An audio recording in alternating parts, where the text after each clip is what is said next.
Hola estudiantes, bienvenidos a un repaso que vamos a tener del capítulo de el agua y sus roles biológicos. Este capítulo se encuentra en la lista de reproducción de bioquímica, pero en este video será un repaso de bioquímica general con los conceptos que trae ella de la química general. Este capítulo tiene un enfoque en el agua, ¿verdad? Pues esta molécula del agua es un compuesto molecular constituido por enlaces covalentes. El agua se le llama compuesto molecular porque tiene átomos no metales y es covalente porque un no metal con un no metal pues es covalente.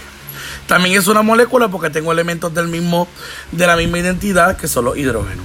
Este ángulo de enlace de ella es un ángulo de 104.5 grados. Y es ese ángulo así, menor de 109, porque tiene pares libres. Y los pares libres hacen un ángulo mucho más pequeño que el esperado con una forma tetraedral. Es por eso que su geometría electrónica es tetradal, pero como la molecular es angular, el ángulo disminuye y se convierte en 104.5. Y esta molécula tan simple, contiene tres fuerzas intermoleculares bien importantes, los cuales son la dispersión, los dipolos y los puentes de hidrógeno. La dispersión la tienen todos los compuestos, así que ella también. El dipolo lo adquiere porque ella forma un dipolo temporero con cargas parciales y es porque es un compuesto polar. Así que el oxígeno va a estar parcialmente negativo y el hidrógeno parcialmente positivo. Y el puente de hidrógeno es una relación que se da entre un hidrógeno y cualquiera de estos tres elementos. Y en ese caso tenemos un hidrógeno enlazado a un oxígeno, así que el puente de hidrógeno es directo. Y a su vez, agua puede hacer hasta 4 puentes de hidrógeno. Debido a esa cantidad de puentes de hidrógeno, agua experimenta un alto punto de evaporación. También, debido a su polaridad, se le conoce como un solvente universal. Y agua tiene la capacidad de adquirir, mediante solución e iones, la capacidad de la solvatación. La solvatación o la hidratación va a ser cuando una partícula de soluto va a estar rodeada por moléculas de agua. Si es agua quien está rodeando esas partículas, se puede llamar hidratación o se puede llamar solvatación. Si es otro compuesto polar, nos limitamos a que sea solvatación. Estos puentes de hidrógeno ya mencionados anteriormente pueden ser fuertes o pueden ser débiles. Siempre y cuando el puente de hidrógeno sea lineal, va a ser un puente de hidrógeno más fuerte que uno que tenga un ángulo en específico. Y debido también a los puentes de hidrógeno, a esas moléculas polares, es que se crea o aparece el término de anfipático. Una molécula anfipática es una molécula que tiene una región polar, pero que al mismo tiempo contiene una región no polar. Acá tenemos ejemplos de cosas polares: glucosa, el aminoácido glicina, el aminoácido aspartato, el compuesto producto de una fermentación lactato y una molécula de glicerol que tiene 3 OH. También tenemos sustancias no polares como son las ceras, que son lípidos, y las anfipáticas. Por ejemplo, el aminoácido fenilalanina tiene una parte que es polar, representada en azul, pero tiene un anillo de benceno que es no polar. También tenemos fosfatidilcolina, que es que se encuentra en los fosfolípidos, con una región polar y una región no polar.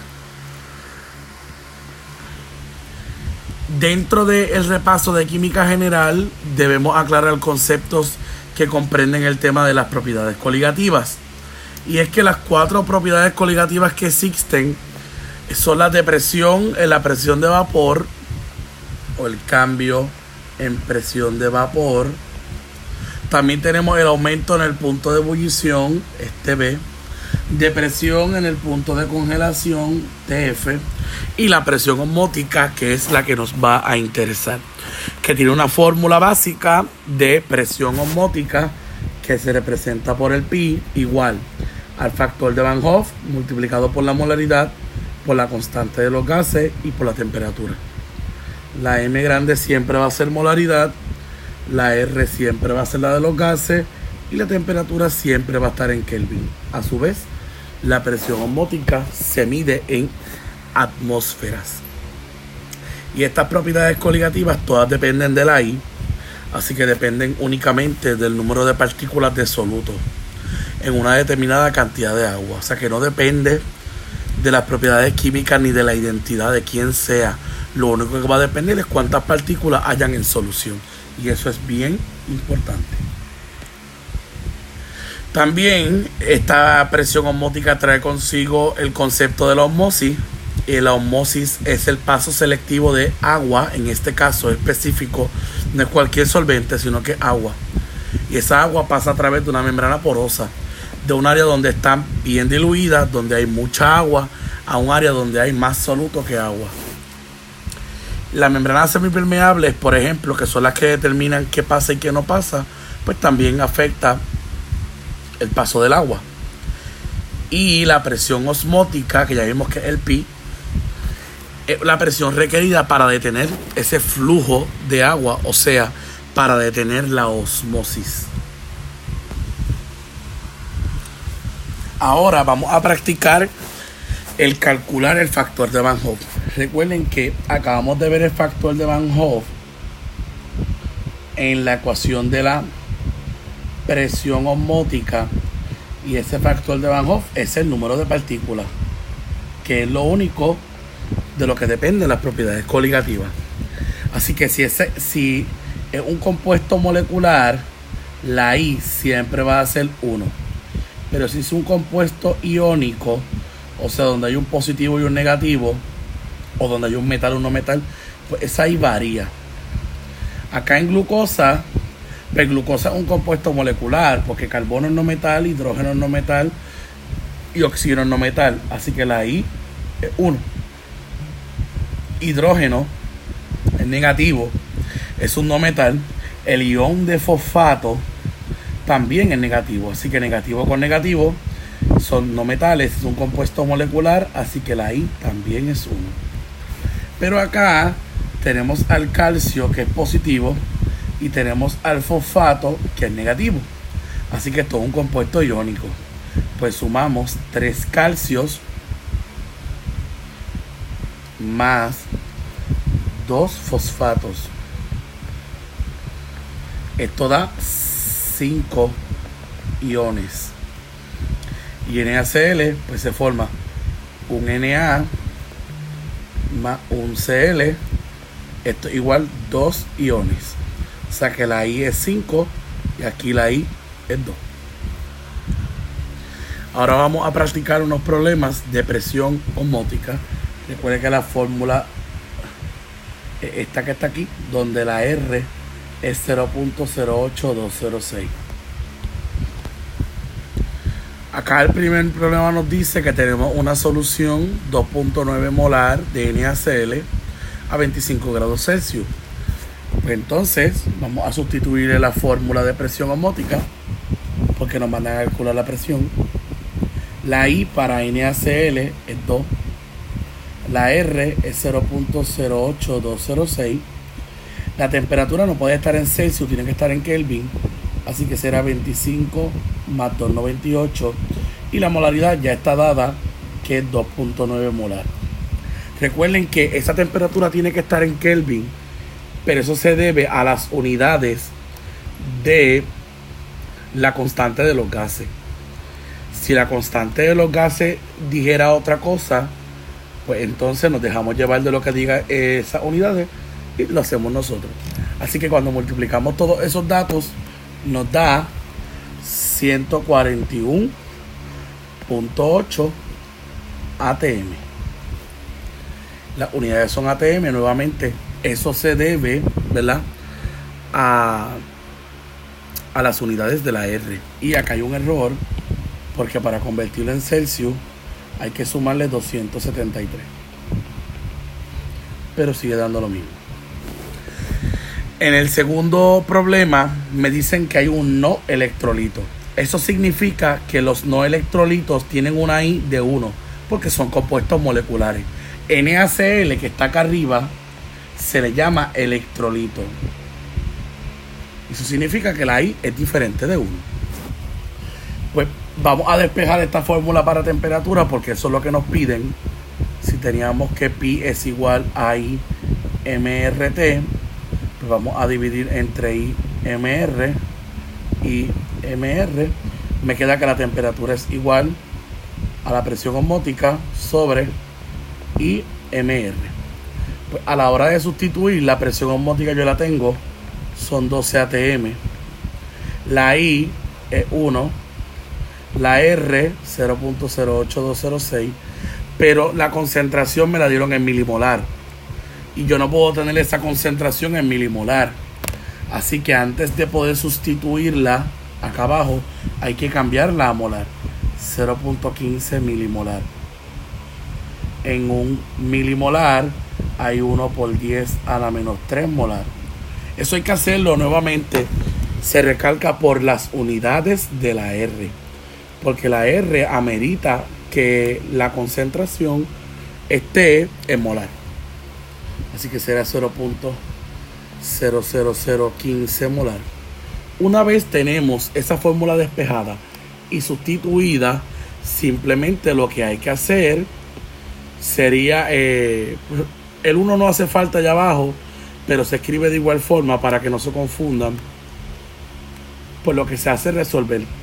Eso nos da una temperatura extremadamente gigante, pero recuerden que esa temperatura extremadamente gigante es en Kelvin, que cuando lo cambiamos a otra temperatura puede que disminuya. Y estos valores son no son reales, son un ejemplo para que ustedes practiquen. Dios 97 48 96.4 Kelvin. Bien, seguimos con los problemas de molaridad y de presión. Este es sencillito para simplemente recordar el cambio de unidades, porque nunca sabemos en qué unidades nos van a dar los problemas, y si la presión me la dieran en milímetros de mercurio, pues hay que recordar que en un ATM hay 760 mmHg. Sabiendo eso y recordándolo, escribimos 15 en 760 hay un ATM. Esto es para las unidades de la presión osmótica. Si quisiéramos cambiarla de una a la otra, pues esto nos quedaría 0.020 ATM. Y el de abajo, pues es un problema de molaridad. Para recordar, la molaridad es mol del soluto sobre litros de la solución. Pues entonces, acá escribimos M grande. Los moles los tenemos, 15 moles de KBR, pero no tenemos los litros, tenemos mililitros. Pues entonces hacemos la conversión de que en un mililitro hay 1 por 10 a la menos 3 litros. Y eso hay que hacerlo porque la fórmula es quien nos dicta lo que nosotros tenemos que hacer. Luego sustituimos el valor que nos da, y cuando dividimos 15 entre 0.003, eso nos va a dar una molaridad de 5000. Ahora, pues tenemos acá una aplicación bioquímica donde involucra los temas, pues, de molaridad y de presión osmótica. En este problema, donde nos mandan a hallar la presión osmótica del lisosoma, en la pregunta A, pues fíjese que los datos que nos dan nos ayudan porque son datos bien similares a los que ya hemos visto de presión osmótica. Pues entonces la presión del lisosoma la podemos escribir como P del lisosoma es igual hay que sacarle la presión al primer soluto y al segundo soluto y sumarlas. Pues entonces escribimos la de KCl primero. La I es 2. Pues un 2 multiplicado por su concentración. Saqué este número para acá adentro. O sea que también se puede escribir como 2 por 0.30 molar. La R, la temperatura, porque esta temperatura, fíjese que no es 25 grados Celsius, sino que es ¿cuánto? Es 30, cuidado con eso. Así que esto sería también por 30 más 273. Y con eso hemos calculado la presión del primer soluto. A eso le vamos a sumar la del segundo soluto. Esa concentración no puede estar en milimolar, tiene que estar en molar. Así que esto sería 3.5 por 10 a la menos 4 molar multiplicado por su I, que su I es 3. A eso está la temperatura también, que sería 30 más 273. Y la R, que es la misma que está aquí de los constantes de los gases. Eso hay que hacerlo para poder calcular, repito, la presión del lisosoma. Y esa presión del lisosoma pues se deja llevar de esa fórmula que acabo de escribir ahí. La primera parte de este problema me da 14.918508 y la segunda parte del problema nos da 0.026107389. Esos valores, como muy bien está escrito ahí, hay que sumarlos. ¿Y por qué hay que sumarlos? Pues hay que sumarlos, pero no es por la fórmula, porque la fórmula es quien lo dicta. Esa suma nos da 14.94 46 15 39 atm, y esta sería la presión del lisosoma. Y la segunda parte de este problema nos pide la concentración de la sacarosa teniendo en cuenta la presión osmótica del lisosoma. Así que el análisis que se hace en este caso es que la presión osmótica del lisosoma es igual a la presión osmótica de la sacarosa, y ya nosotros tenemos una que es 14.71. Se supone que no redondea ahí, pero voy a redondear para hacerlo más corto. Se supone que se escriba todo el valor. Y la de la sacarosa pues sería la R, 08206. La temperatura en Kelvin, que sería 303.15. La I, que sería 1 porque es molecular, y esa M, que es la que yo necesito.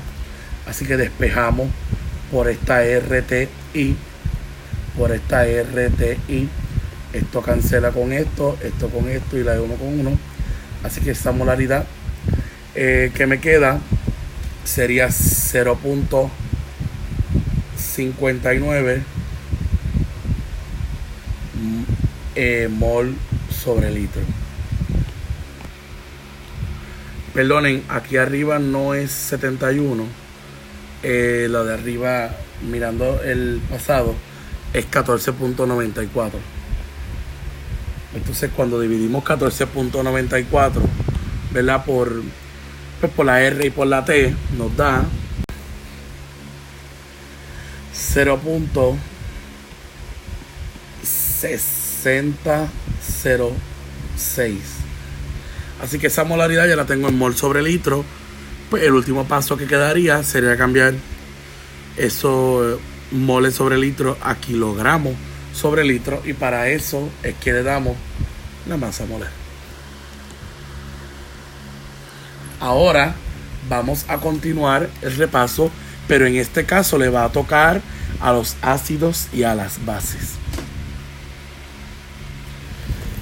Un ácido es aquella sustancia que en solución dona un protón, y ese protón lo podemos escribir como H positivo o como H3O, y esa H3O tiene un nombre, y su nombre es hidronio.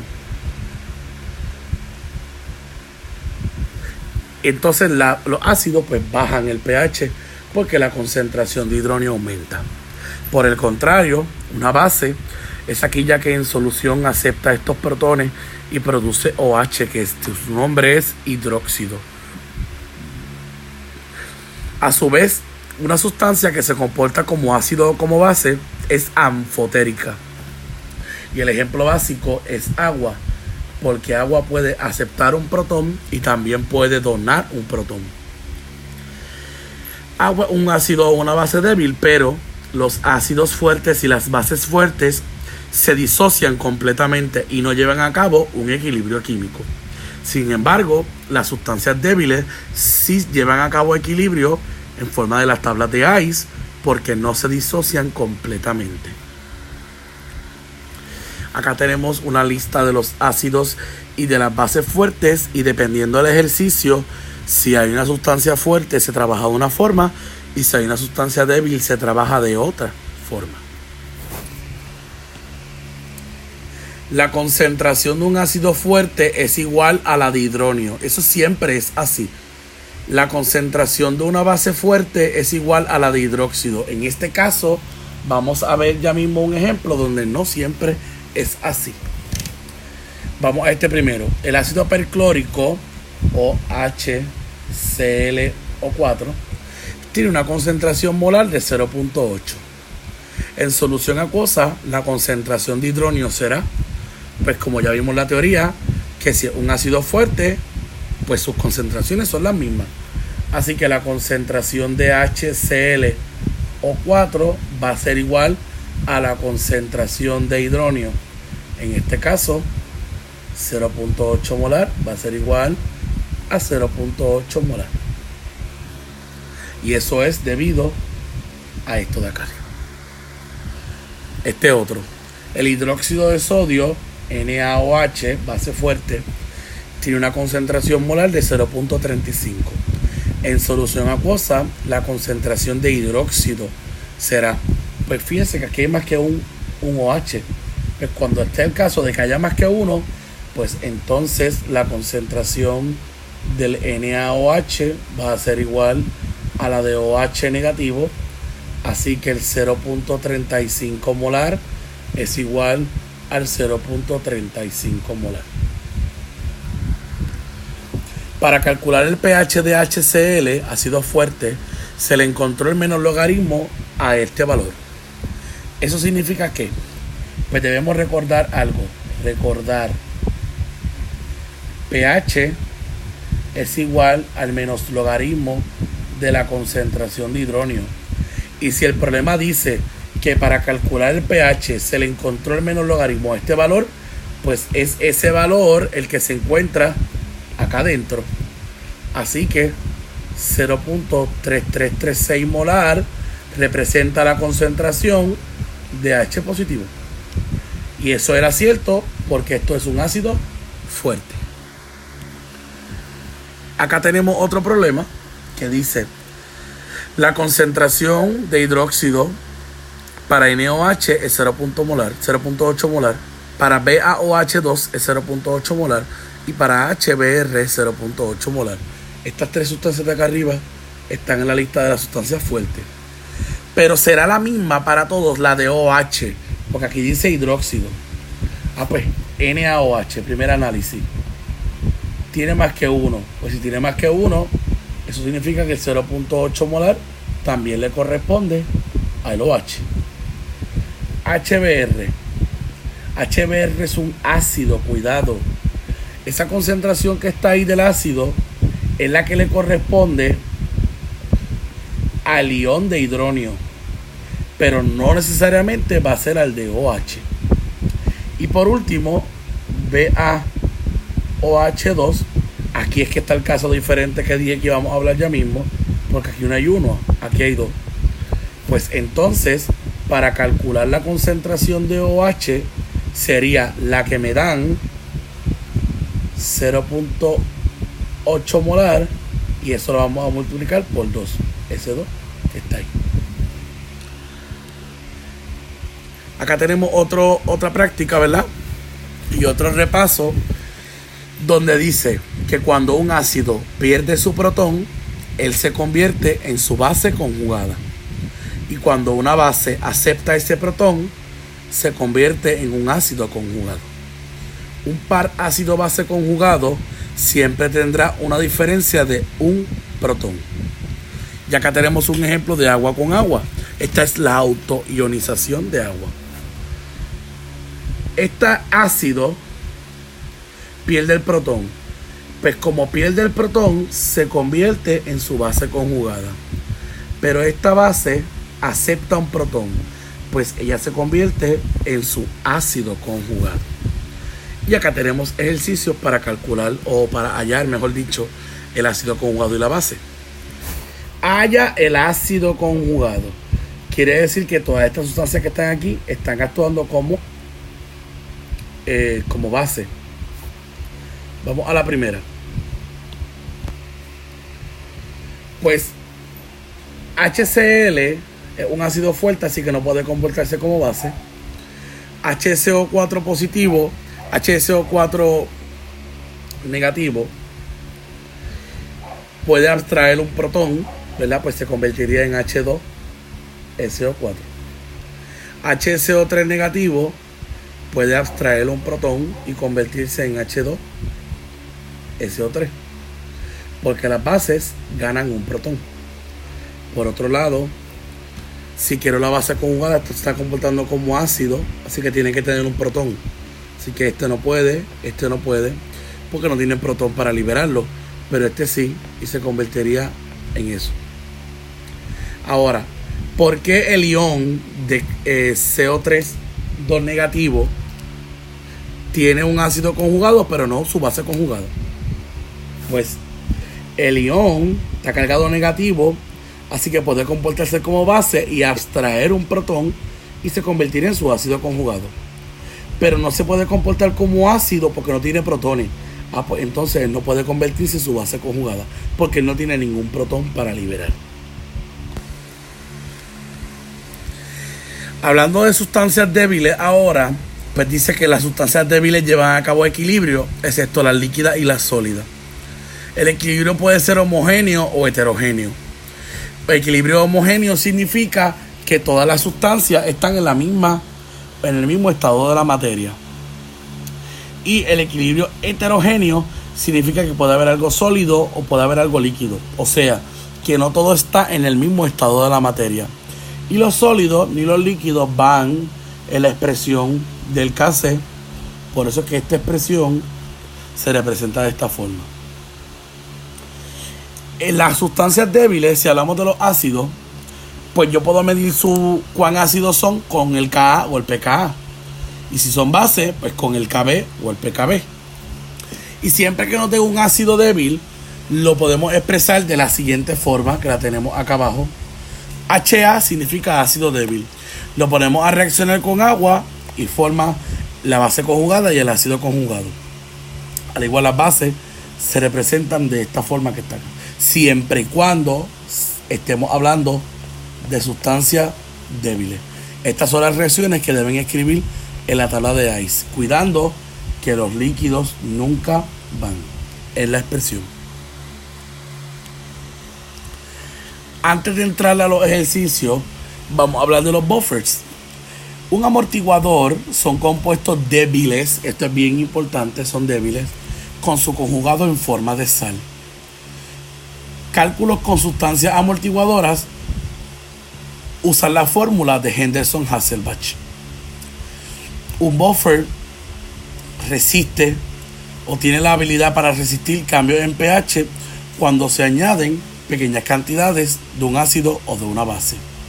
Es por eso que HCl con su conjugado en forma de sal no pueden ser un buffer, porque HCl es fuerte.